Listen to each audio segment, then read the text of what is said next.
Now, they said that 0 and 1 can be the same. Um, what needs to be understood is that at some point in time, before there was time is a measurement of something going from one place to another. And if you are at the point before the Big Bang, nothing exists but existence itself.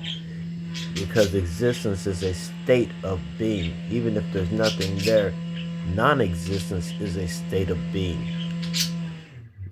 Like you take English, the different forms of be, you know what I'm saying? But it's, it's a state of being. Like the zero in your counting system has no value, but it is there. You have to have it for 10, even, but in binary, it's absolutely essential because it's on and off. Binary is based on zero being a closed circuit and one being a open circuit. So, something like that, whatever. Um, so 0 and 1, God is existence itself. And everything that exists has to be inside existence. You cannot exist outside of existence itself. And there's nothing necessary for anything to go from one place to another if nothing else has been created. Nothing else exists except existence itself, which is a state of being, which is a consciousness, a spirit, like it says in the Bible. It cannot have matter, body. It cannot create planets out of nothing. These things have to be produced inside the mind of a being that is existence itself. And when it said in the Bible that I am, yes, you can say that's the point where God became self aware, where existence itself realized that it does exist, maybe. You can say it like that, but there's no such thing as time. So when he said I am, has no relevance in a place where there's no such thing as time, because he is everything and nothing, just like the zero. Everything and nothing at the same time, because there's nothing been created. Only thing that can be created has to be created inside his mind.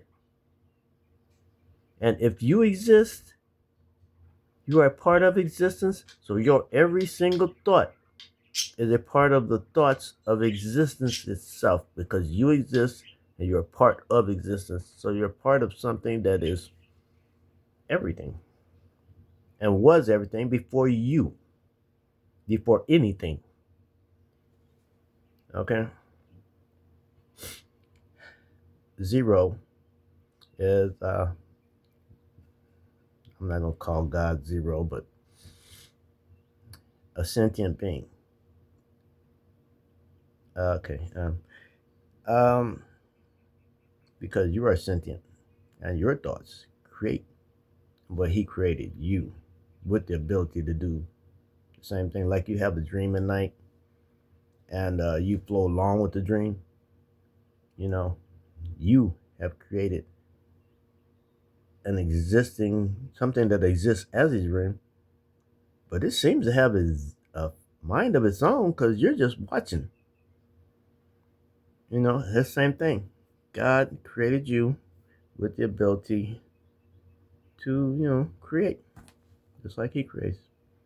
I mean, when He says made you in His own image, He wasn't talking about your body. He didn't have a body. There was no matter to make it out of. And He still doesn't, because He's still everything.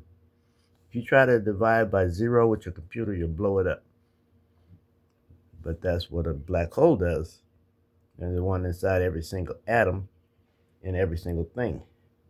There are larger black holes that draw information down to zero because, according to this one scientist here, um, black holes, nothing goes straight in. They go down like a tornado in a vortex, and they rub against each other till they get to an event horizon where they go from creation to zero, from one to zero.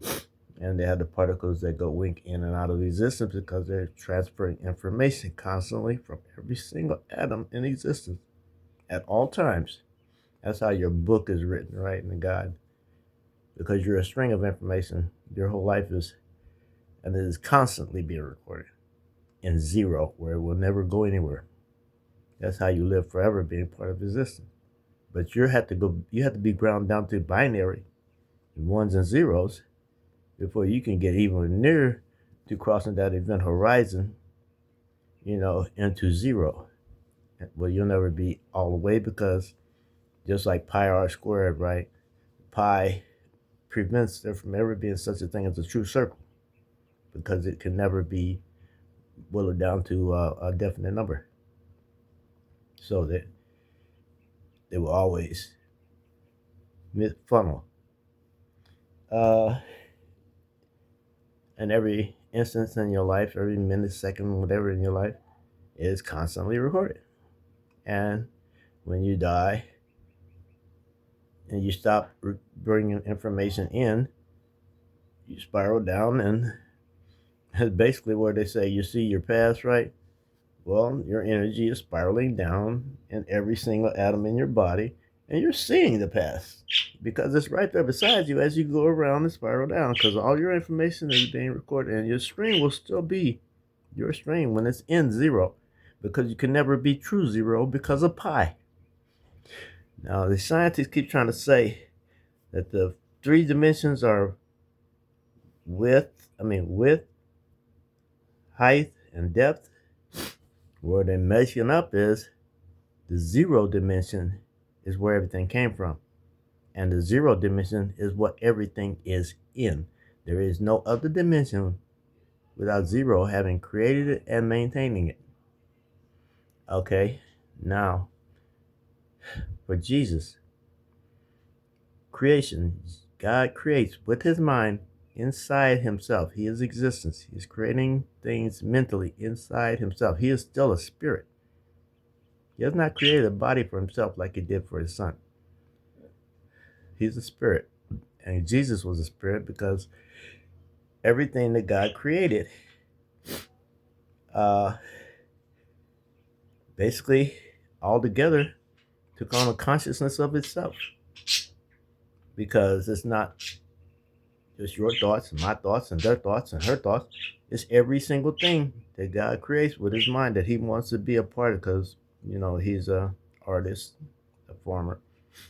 He wants to make himself existence filled with beautiful creations. We are part of those beautiful creations, and we're given the ability to create more beautiful creations. And when you dream at night, you kind of give your dreams the ability to create. So, yeah. And sometimes you can direct it, or you choose to direct it. Sometimes you choose not to. Same thing with us. Okay. Kind of lost my track, but zero is everything. Everything is in zero, always. And the information transferred back and forth between creation, the things that he created, all the moons and stars and all that, those are things that took on a life of their own. They were born. Jesus was born from God's creations. He was not created. He was born out of all the creations that God created, and is still creating. So, I'm doing our next episode about the necessity of making creation a part of creation, and making that connection to bring about the Holy Spirit, because he's a birth too. The Holy Spirit was born from Jesus, transcending from this earth back to, to just basically being creation. Okay, I'm gonna end this for right now, and I got more scientific stuff I gotta put in here, right? So, just remember that the first two dimensions are 0 and 1. That's God and Jesus. The third dimension is width. Fourth dimension is height. And the fifth dimension is depth. Now, time was also created. Well, time would probably have to come first before those three. But because linear time was created as Jesus was being created. Um,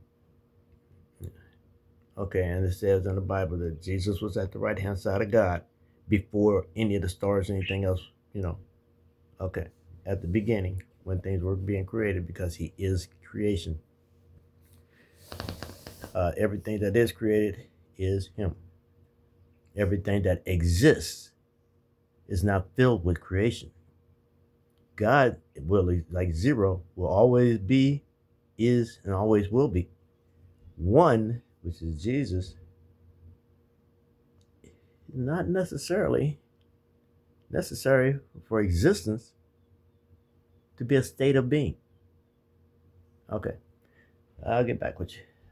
Thank you.